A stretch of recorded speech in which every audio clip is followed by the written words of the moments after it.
اگر ناقدین کی جانب سے سعادت حسن منٹو جیسے عظیم لکھاری پر فوحش نگاری کا الزام لگتا ہے تو صرف 38 برس جینے والے معروف شاعر اور لکھاری میرا جی کو اپنے کھلے ڈھلے خیالات کی وجہ سے جنسی مریض کہا جاتا ہے، حالانکہ ان کی شاعری کو سمجھنے والے انہیں اپنے وقت کا ایک جینیس مانتے ہیں۔ یہ بھی ایک عجیب اتفاق ہے کہ سعادت حسن منٹو اور میرا جی ایک ہی مہینے اور ایک ہی سال یعنی مئی سن 1912 میں پیدا ہوئے اور دونوں کشمیری نسل تھے۔ میرا جی کا اصل نام محمد ثناء اللہ ڈار تھا۔ منشی مہتاب الدین کے ہاں لاہور میں پیدا ہونے والے میرا جی پہلے ساحری تخلص کرتے تھے، لیکن پھر ایک بنگالی لڑکی میرا سین کی یک طرفہ محبت میں گرفتار ہو کر میرا جی تخلص اختیار کر لیا۔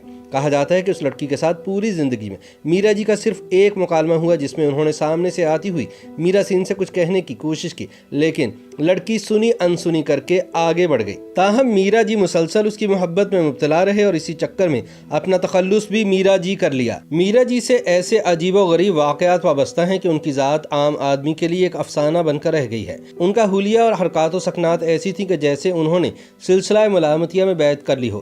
لمبے لمبے بال، بڑی بڑی مونچھیں، گلے میں مالا، شیروانی پھٹی ہوئی، اوپر نیچے بیک وقت 3 پتلونیں، جب اوپر کی پتلون میلی ہو گئی تو نیچے کی اوپر اور اوپر کی نیچے کر لیتے تھے۔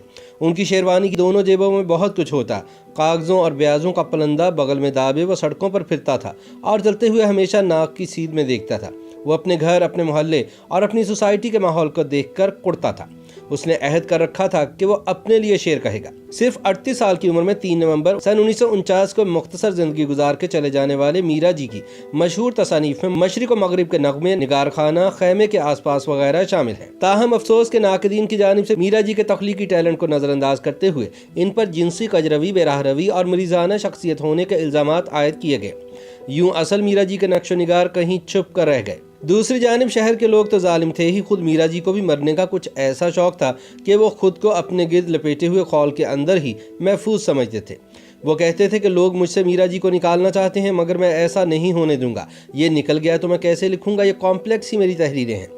اگر کسی نقاد نے میرا جی پر جم کے لکھا تو وہ وزیر آغا تھے، لیکن انہوں نے میرا جی کو قدیم یونان کے کردار کی طرح دھرتی پوجا کی چارپائی پر یوں لٹا دیا کہ اگر پاؤں لمبے پڑ گئے تو انہیں قطع کر دیا، اور اگر چارپائی لمبی ہو گئی تو شاعر کو کھینچ کر لمبا کر دیا۔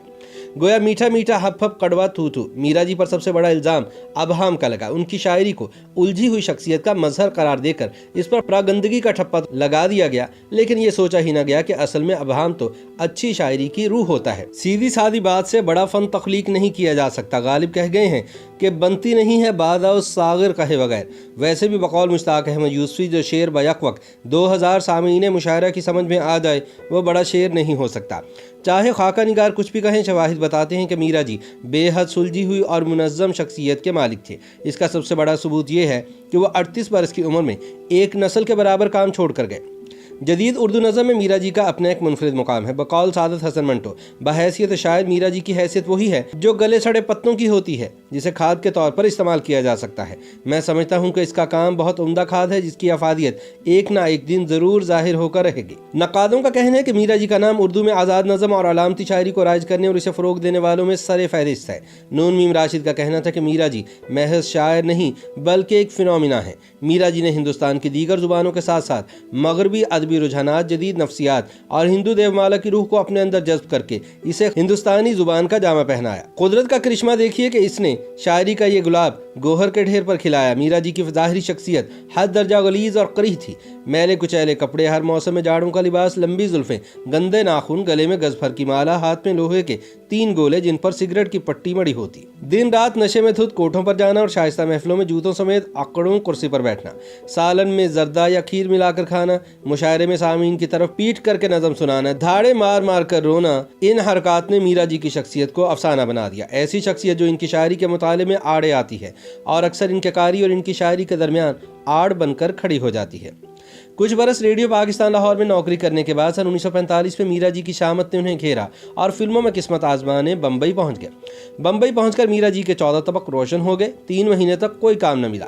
وہ کبھی اس کے پاس کبھی اس کے پاس بن بلائے مہمان کی طرح وقت گزارتے رہے۔ پھر پونا چلے گئے جہاں اختر الایمان تھے جنہوں نے میرا جی کو محبت سے اپنے پاس رکھا۔ پونا میں بھی ان کی ملازمت کا کوئی بندوبست نہ ہو سکا۔ مجبوراً وہ 16 اکتوبر 1947 کو بمبئی واپس آ گئے۔ کچھ دنوں بعد اختر الایمان